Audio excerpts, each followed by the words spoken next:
تبارك الذي جعل في السماء بروجا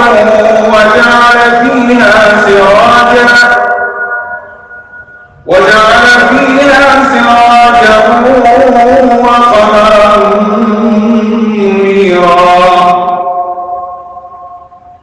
وهو الذي جعل الليل والنهار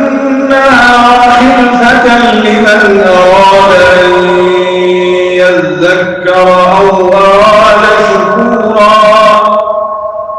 وعباد الرحمن الذين يمشون على الأرض هونا وإذا خاطبهم الجاهلون قالوا سلاما والذين يبيتون لربهم سجدا وقياما